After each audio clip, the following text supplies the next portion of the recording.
Hola a todos, soy Tarik. En el vídeo de hoy vamos a hablar sobre las tres fuentes principales sobre las cuales se basan las enseñanzas del Islam. Es decir, toda la información que necesitamos para conocer cómo debe ser nuestro recorrido están basadas en estos tres elementos sobre los cuales vamos a hablar. Y además son las fuentes principales de la Sharia, que es algo que veremos más adelante. Pero entrando ya en materia, el primer elemento es el Sagrado Corán. El Sagrado Corán es la palabra revelada de Dios directamente al profeta fundador del Islam, es decir, el profeta Muhammad, la paz de Dios sea con él. Este libro contiene todas aquellas instrucciones e información que Dios ha querido transmitirnos y según se afirma en el mismo Corán, es una ley completa, es decir, el libro tiene toda la información completa que es necesaria para cualquier persona. Por otro lado tenemos la Sunna. La Sunna es el ejemplo práctico del profeta del Islam, es decir, cómo él implementó el Corán a lo largo de su vida y dejó para nosotros ese ejemplo para que supiéramos exactamente cómo debíamos seguir las enseñanzas que Dios nos ha dado en el Corán. Es decir, el Corán sería la enseñanza teórica y la Sunna sería la enseñanza práctica de las enseñanzas que se contienen en el Corán. Por otro lado tenemos los hadices o el hadith. El hadith son las recopilaciones de las narraciones y los relatos que el profeta del Islam nos ha dejado a lo largo de su vida. Es una compilación de todo lo que sus compañeros y gente en que lo conocían narraron acerca de él, cosas que él decía, que enseñaba, cosas que sucedieron a lo largo de su vida. Estas tres fuentes son las fuentes que componen, como he comentado antes, la guía islámica. Y es muy importante para cualquier musulmán tenerlas en cuenta para poder llevar a cabo, para poder comprender mejor el Islam y poder llevar a cabo todas aquellas acciones que se esperan de un musulmán. También cabe decir que en estas tres fuentes, el Corán, siendo la palabra de Dios, es la más importante. La Sunna, como he comentado antes, es la aplicación práctica del Corán y el Hadith nos da información adicional y nos amplía más detalles sobre estas dos fuentes anteriores. Bien, hablando del Corán, como os he comentado antes, el Corán es una revelación procedente de Dios, es decir, es directamente tal y como Dios transmitió las palabras o las instrucciones o mandamientos que él quería, están escritas de esa misma manera. Además, es un libro que se reveló a lo largo de un periodo de 23 años, es decir, a lo largo de la vida del profeta del Islam, Dios iba revelando versículos a través de su ángel Gabriel y en aquel momento los compañeros del profeta y el profeta mismo memorizaban estos versículos y también los anotaban sobre diferentes tipos de superficie. Poco a poco esta enseñanza fue completándose hasta que al final de este periodo todos los versículos ya se habían revelado. Por otro lado, lo que es la compilación completa del Corán tuvo lugar más adelante en forma de libro.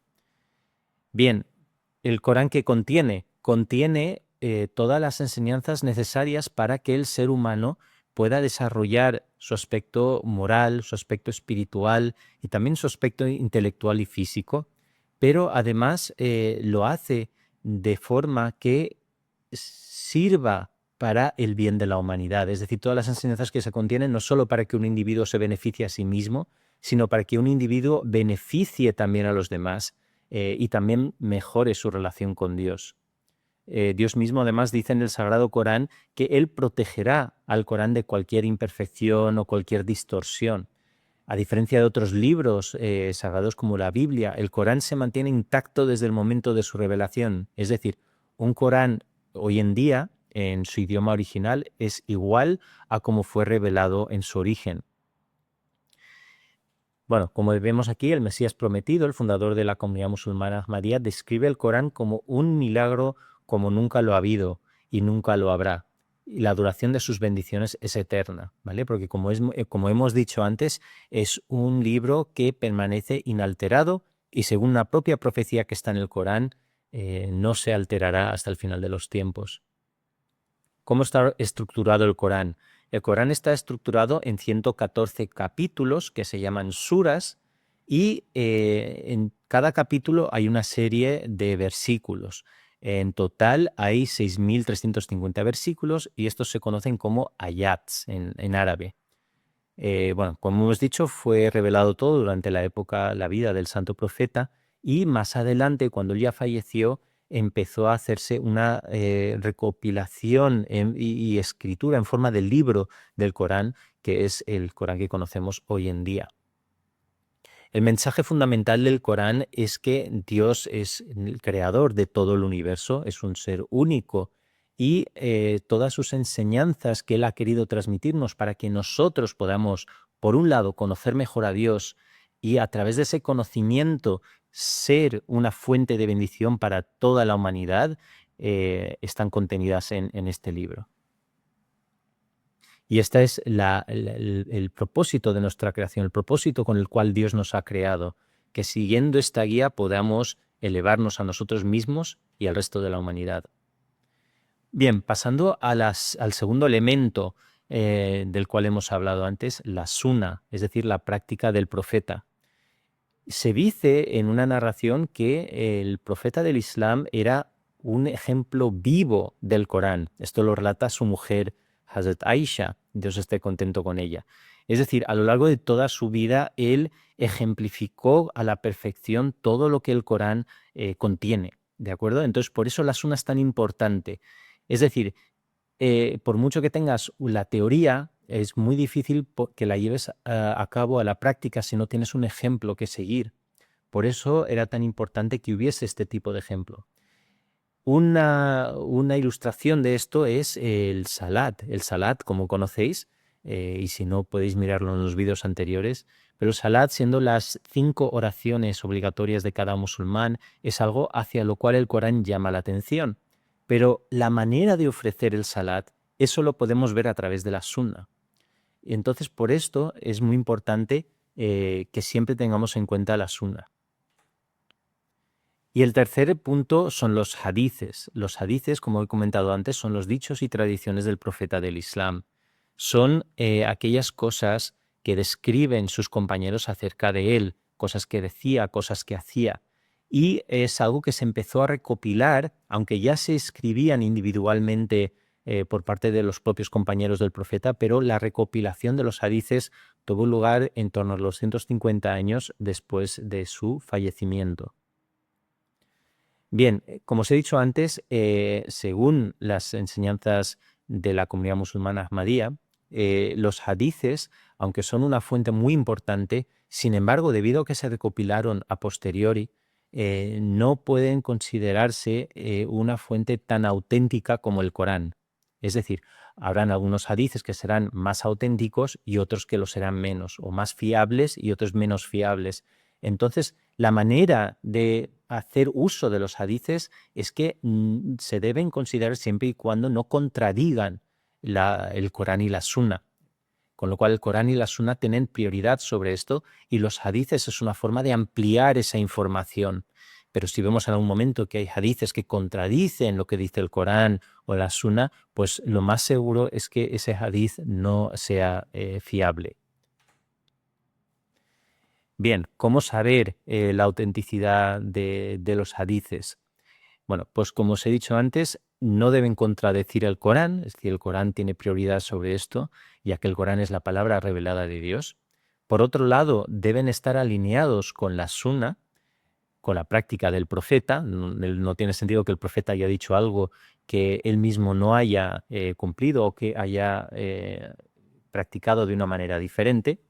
Y también deben ser considerados cosas lógicas, es decir, no debemos pensar que un hadith, porque esté escrito, sea correcto si contradice a lo que es racional, lo que es lógico, y además si va en contra de un hecho histórico, de un hecho demostrado.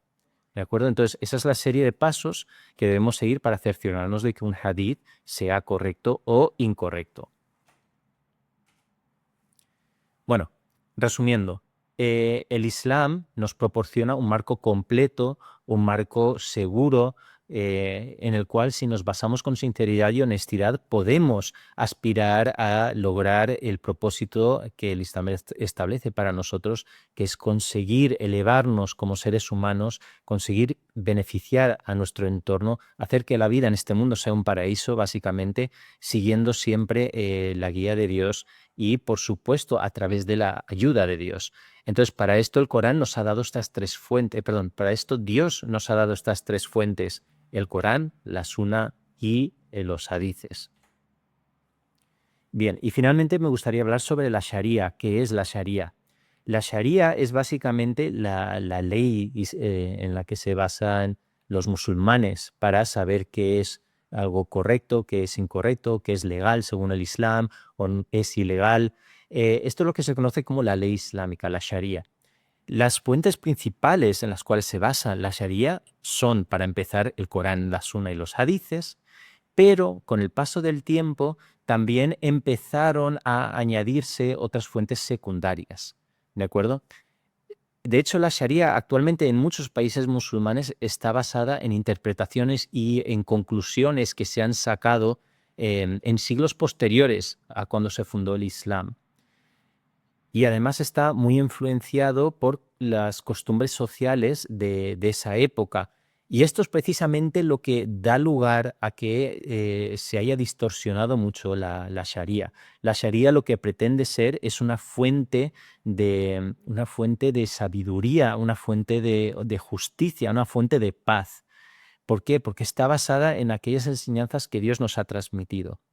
Ahora bien, el problema que hay es que muchos países musulmanes, al añadirse estas otras fuentes secundarias, estas otras interpretaciones basadas en costumbres sociales de siglos y de lugares posteriores, ha distorsionado estas enseñanzas y por eso actualmente, sobre todo en Occidente, hay una concepción de la Sharia muy negativa, ¿de acuerdo? Se asocia a la opresión, a la tiranía. Entonces, ¿cuál es la solución de todo esto? Bueno, pues como dice el Mesías prometido, el fundador de la comunidad musulmana Ahmadía, ningún aspecto de la Sharia debe contradecir las enseñanzas del Sagrado Corán y de la Sunna. Es decir, las fuentes principales de la Sharia, que son las fiables, son las que debemos siempre tener en cuenta. Y aunque hay lugar para, digamos que hay margen en la Sharia, permite ese margen y esa flexibilidad, ya que los tiempos en los que vivimos han habido avances científicos, tecnológicos, etcétera. A pesar de esa flexibilidad, en ningún momento debemos introducir ninguna interpretación que vaya en contra del Corán o de los hadices. Y así nos aseguraremos de que la ley islámica, la Sharia, permanezca conforme a los deseos de Dios. Eso es todo. Muchísimas gracias a todos por seguirnos y que la paz de Dios sea con todos vosotros.